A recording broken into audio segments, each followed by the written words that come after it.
to split push. If he needs to come in, he's going to bring in a sheep stick. I mean, they can still win fights if they get the right initiation. But Daggers 4 staff can initiate on anyone, and he's actually have 2k gold. I mean, he's doing good with like crazy. He's doing really good this game as well. This game is still somehow even, but now I'm pretty sure Alliance is not stressed at all like they were in early game. They're like, we don't need to achieve anything special right now. We can just play our game, the farm game, which is because Alliance is a team that really, they're not scared at all in game. They just go for their farm. They have their game plan and they stick to it. Well, they faced up against so many of the top teams all around the world on the biggest stages in the world as well. So if they're faced here by winners bracket final, when they lose a little bit of their lane, their aggressive trial lane basically like it fell apart. Yeah. It was a disaster. It was a complete disaster. It couldn't have been any worse. And then they just say, you know, okay, guys, play our game. Loader's like, well, I want to have some farm, and Bulldog's like, no, I need to get to the point where I need to get to. Then you can start having a farm.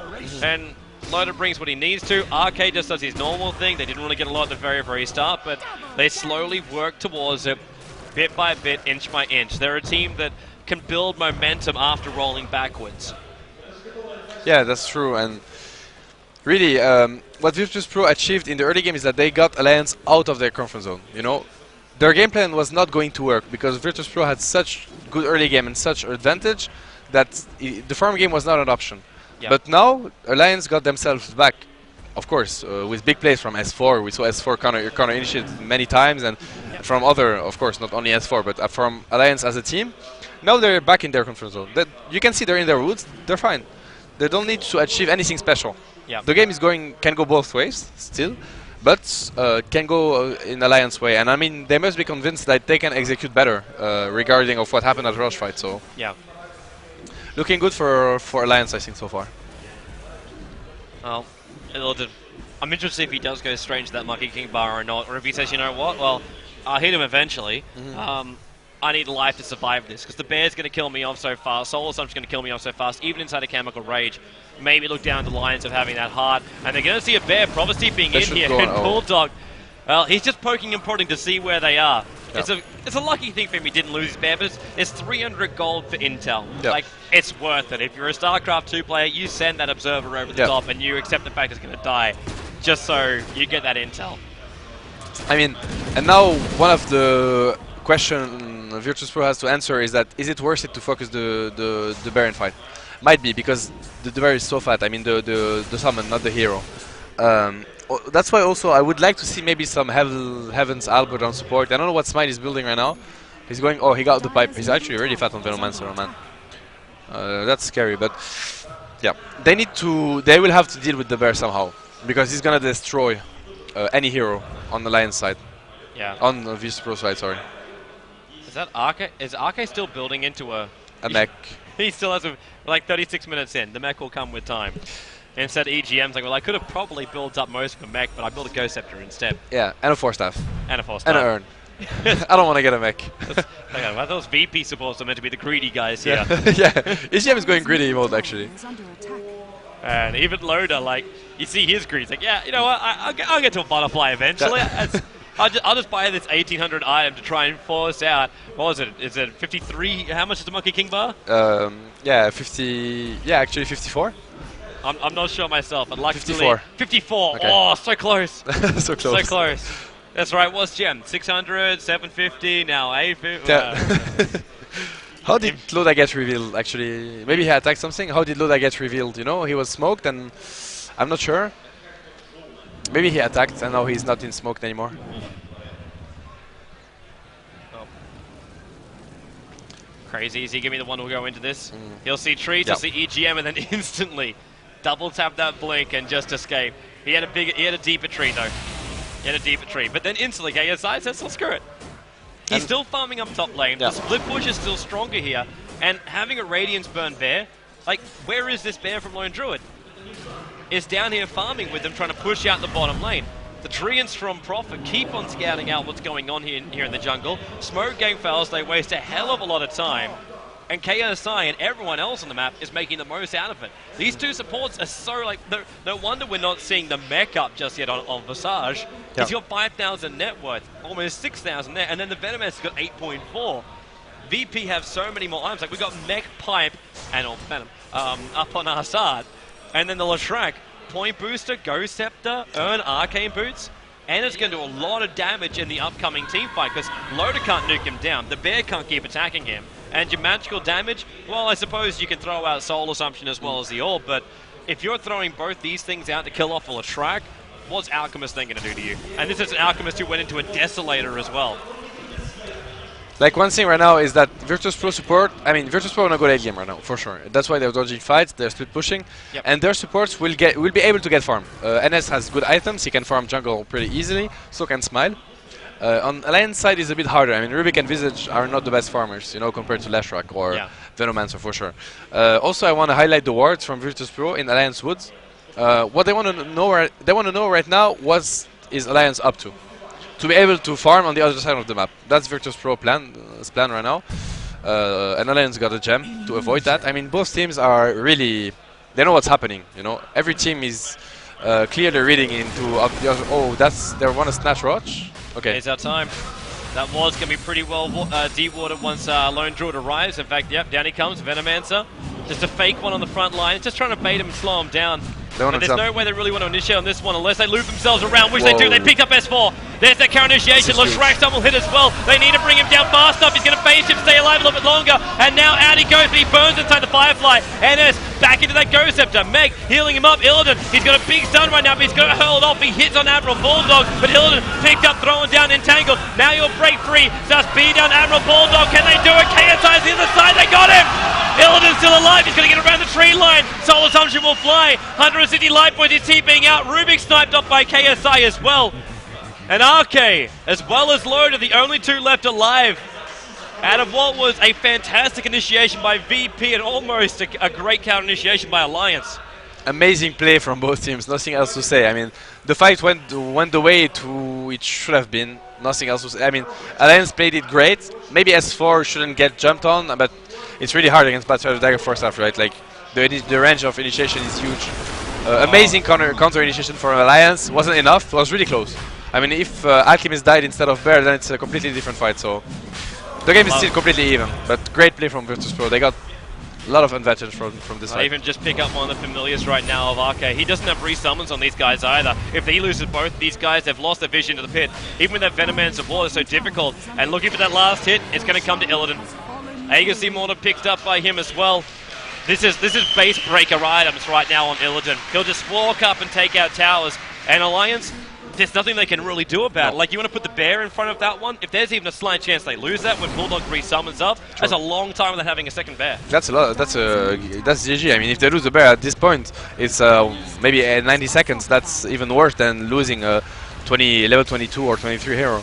So that's a huge problem for Alliance. KSI already gets the counter right now to the Talisman. And this I guess is the decisive factor that VirtusPro or Alliance needed in fights, because the fights were already even. Now they're not going to be anymore, because this Alchemist can run in really safely, and he doesn't fear to die anymore. That will be really decisive for the next fights. Well, VirtusPro just won their ticket for the late game right now, if they want to go there. That means they're going to wait it out, but Alliance, they're going to force their hand, like Butterfly for Loader. I was wondering if he'd even save his money and just say, screw it, I need damage, we need to win these fights. Yeah. It would be like the most riskiest thing in the world, but maybe you had to go for the Rapier Gyro and just put all your eggs in one basket. A full-on push, take the fight against VP. For me, VP, they won that fight because Alliance got split. If Alliance was still together, they would have been fine. But because that pull, like, it dragged them up the hill. At Alliance, they had to loop around this direction to even get to where the engagement was. And when they got there, VP really got locked down in this box. And it was only because that early damage that was done. Exactly. If it was more damage from Gyro, it would be fine. Yeah. Actually, what's happening right now, I mean, he needed to get a Butterfly because, of course, Prophet and Alchemist can kill him really easily. Yeah. But as you said, you saw in this fight, VP completely ignored Loda. They went straight for Bulldog. Yep. They tanked all the damage and run for Bulldog because he's the one that can win a fight for Alliance. So that's why Loda will get space to deal damage. He gets Butterfly, fair enough. They're not focusing him anymore. Anyway, I mean. Yep. So, yeah, maybe Rapier was a really good item or whatever, even Monkey King Bar, you know. But damage item was actually maybe a better choice. But on the other hand, you know, it's I mean, it's really hard. There's no really best choice. Damage item was really good.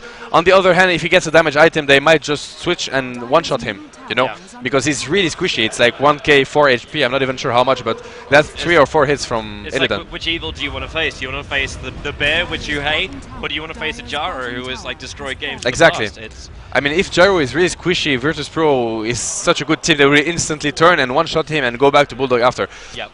You know, he needs both, let's say. Yeah, I mean, the obvious answer is that he needs both Butterfly and Rapier, but that's... I guess this kind of lineup, he needs Satanic just thrown in there as well. He needs to have the farm he was meant to get the very start. Loda, why do you get Butterfly and not Butterfly and Rapier? This bear, blink up, they've got to keep that damage on it. Even worth the last two, because Alliance are initiating, but maybe they will. And there goes S4. 3 guys caught inside that. KSI picked up. He can't throw out that extra damage if he can't attack. And then Loda is right on top of him. And the Familiar's keeping KSI in position. There over the Shrek. Admiral Bulldog, though, Illidan is beating him down, but he's turned into a Piglet. Piglets can't kill S4. Downside the river, and Illidan is going to go down. There will be the Agassi Maul to bring him back up again. Prophet already bought back into this one, but there is no way he can save Illidan. Alliance, they take a full team wipe. VP, almost frustratedly, just want to say, you know what, let's just take the lone draw bear. We can take that one. Alliance, it was bait. It's, again, Alliance Bertha is just incredible. I don't know what to say, man. They just lost a huge fight, and they just completely team-wide VP with Aegis. Amazing crazy play from Alliance, and also we wonder if it was worth it to go on the bear like the summon. Obviously it wasn't. Like Alliance just answered that question. If they were looking to break the base, then yes. If they took that and then they break the base with the Agassi model, 100% worth it. Yep. But they didn't kill the bear fast enough. Admiral Bulldog never even had to, like, he had to resummon it after the fight actually happened. And now Gale, Arstar is trying to do carry it solo. Maybe he possibly can. This bear can't get away, not while that poison's on it. And Illidan, he wants to fight. Yo, don't go in. Loda pops the BKB. The cold heavy snow support. Illidan turned into a Hex. KSI, he wants Loda, but he's already lost his Alchemist. And this is GG. This is GG. Alliance will just turn around and take a Rax, if not 2. Now, or even just another hero. They lost all their cores. The initiation's down. Loda's really low that's HP just greedy. though. Yeah, Loda is really low HP, and that's why, I mean, you see the perfect execution from Alliance. They went back and instantly the 5 of them turned away and went on VP, and VirtusPro wasn't ready for that. I mean, they were chasing, but they didn't really know what to do. Yeah. Amazing play. Again, Alliance showcasing why they are maybe one of the strongest team, if not the strongest in the world right now. It's really amazing to see. And that's such calm after such a bad start, you know, such... Really impressive. That's all they can take now. That's all they can take. They have to go back through the top lane. And knowing that this game and VP, they'll make it work for it. Or then maybe Arstar, there's the bash up on him. They didn't get the entangle, but there's a telekinesis pick up on Crazy. Pick him up, throw him down. His BKB's off, and he's dead for another minute. And this can just be a straight GG push now. They might have backed up and then gone through the tier 2 tower on the top and just be a little bit more safer about it. But with Bad Rider down, there's no blink in lane 2. Alcus will respawn in a moment, but it's already too late. That's going to be GG. Alliance will take the throne. And Alliance, I'm still not quite sure that they should have won that game, but they deserve to win the game. They're really impressive. I feel like applauding as well. Like, honestly, it's really, really impressive. And your VP... You got the best start you could ever wish for, and you still lost. Yeah. That's very tough situation to be for VPN. I hope they can bounce back in game 2. Yeah, same man, same. They tried, they succeeded in their laning. Yep. You couldn't put it right past them. But NS definitely going to have a couple of words. You can see the expressions there in NS as well as Arsart. Arsart just doesn't want to look at it. NS just going to want to talk about it. And it is hard, but... This is what I was talking about, man. This is exactly the same situation. The last StarLadder, they're ahead, and they just get shut down, and they fall apart when it happens. And this is something they've got to deal with. They can't have this happen at every lane. No. These guys are going to TI3. Yep. If this happens on the main stage of TI3, you can basically say, you know what? Fantastic game, thanks for coming, but you're not going to probably come back in this kind of state. And this will happen against TI3 teams, because you're playing against teams, if you give them one slight little window, they will come back. Alliance, I mean, VP didn't play a bad game. They played an impressive game, awesome game. But they gave Alliance some little mistakes. They went on the bear instead of one, and then they suddenly lose the game. Yep. 2 minutes after the game was over. You know, I mean, you're playing against top-class team. You can't allow mistakes like this, and it's very frustrating, as you say, for VP because they did everything well. They are convinced they can beat Alliance, and they showed everyone they can beat Alliance. Yep. But it didn't happen. You know, it's very hard feeling for those players. I really hope they can just forget what happened this game, come back for the second one, and take it in convincing fashion so we get a third game. Oh man, we're going to find out together what's going to happen, so stay tuned people. We'll be back here coming to you live from Kiev in the Cybersports Arena. It is our last of the 2 game of the day. Game number 2, Alliance vs VirtusPro, will be coming up after this short break.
Alright guys, we are back here live from the Kiev Cybersports Arena for the StarLadder Season 6 Finals. It is your winners bracket final, Alliance vs VirtusPro, game number 2 coming up. Myself, Toby One, has been with you throughout the entire days, and well, I say the entire days. We're only at day 2, and it feels like we've run a marathon with these teams for what they have given us. We are back here for the second game. Luckily, I am also joined shortly. He is parched and needs a beverage. Oh, it's like getting us both a beverage from over at the cafe here. I'll be joined by Bucking Mad, also known as Fucking Mad to say it correctly, but politically correct. We call him Bucking Mad. He'll be joining me in a moment after he collects his beverage. The poor guy casting at a LAN event. Nice game to start off with. VP. It's just... We both asked each other the same question at the end of that first game. How do you win a team fight versus Alliance? How do you win it? Right now, I don't know if VP even know how to win a team fight. Like, they're sitting there. They're sitting there, and they now have to go through their entire draft. Thank you very much. Bucky Man, now back to the microphone again. Welcome back. They started the draft. I couldn't wait, man. I couldn't wait. VP couldn't wait to get to fight the second game. That's a very nice spirit.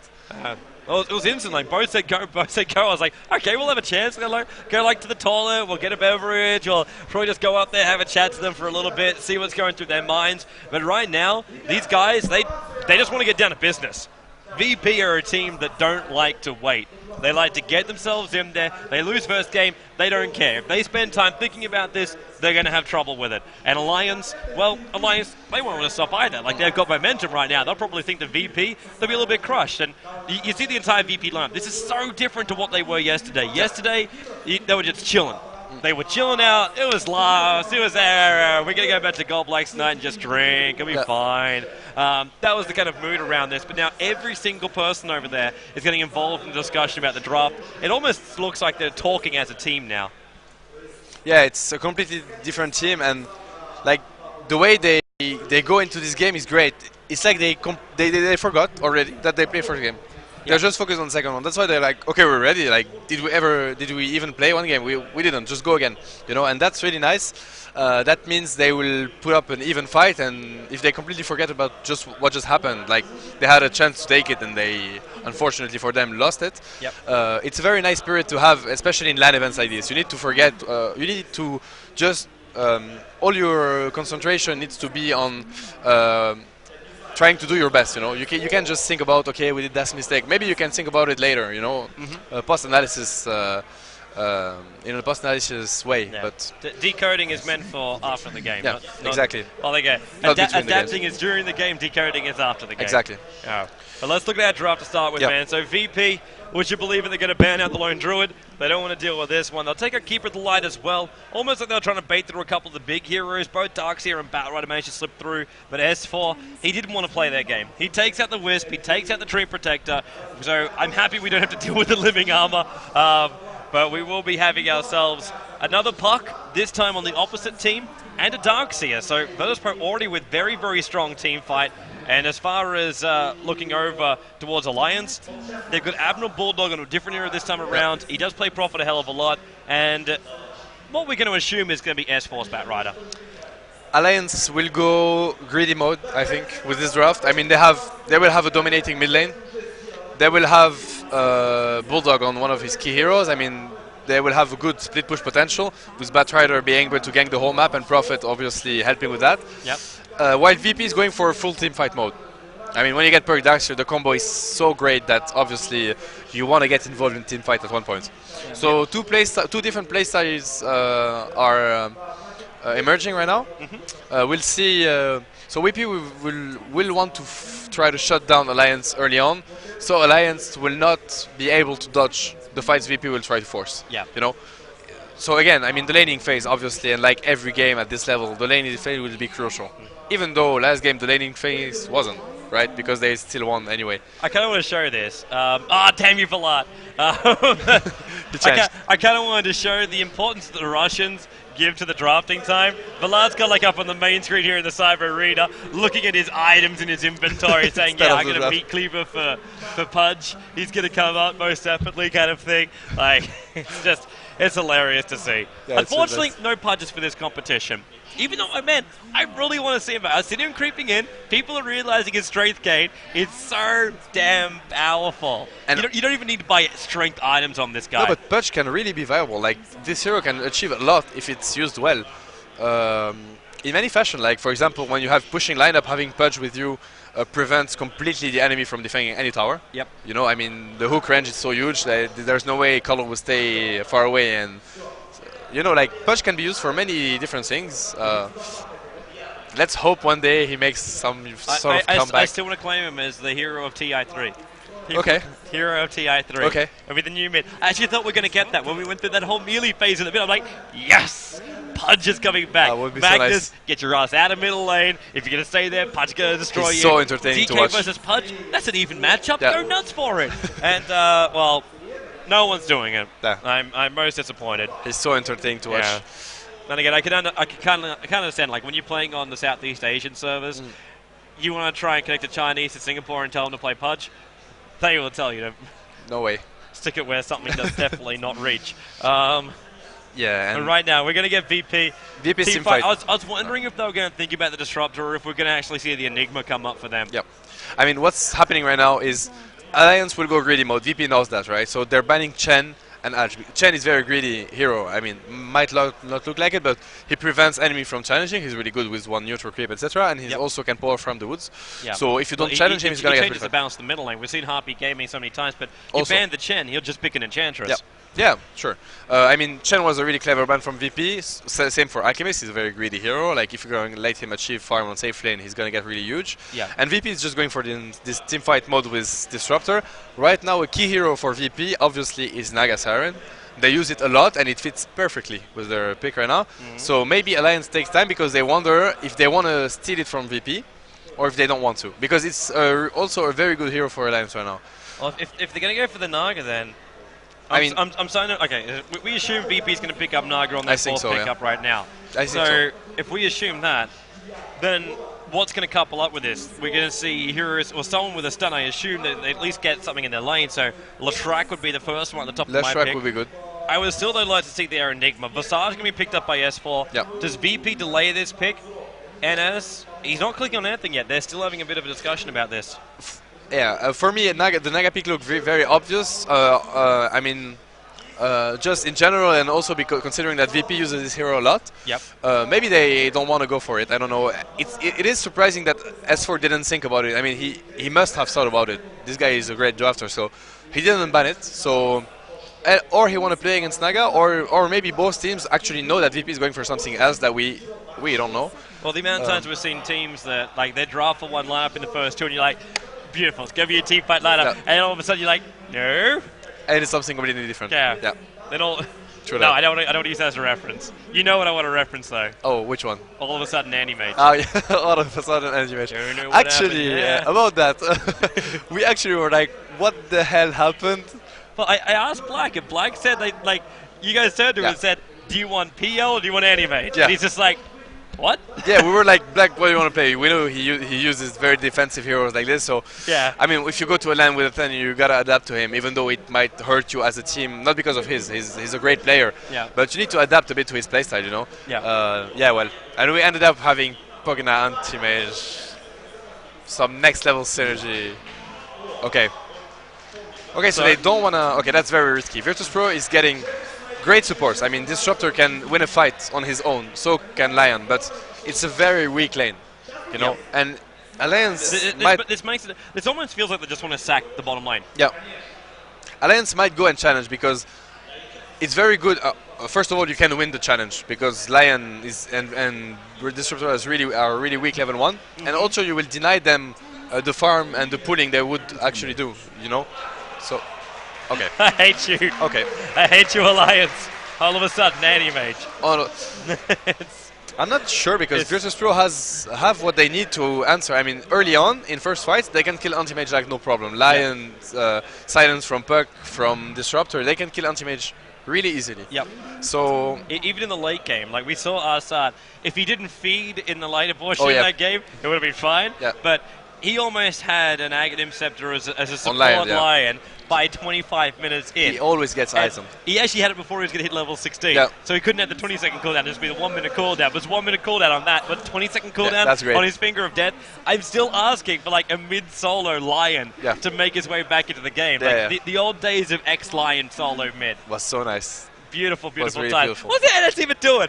What is he doing? He's walking off the stage. Oh. He's walking away during his draft to talk to Balat. No, he's going to the toilet.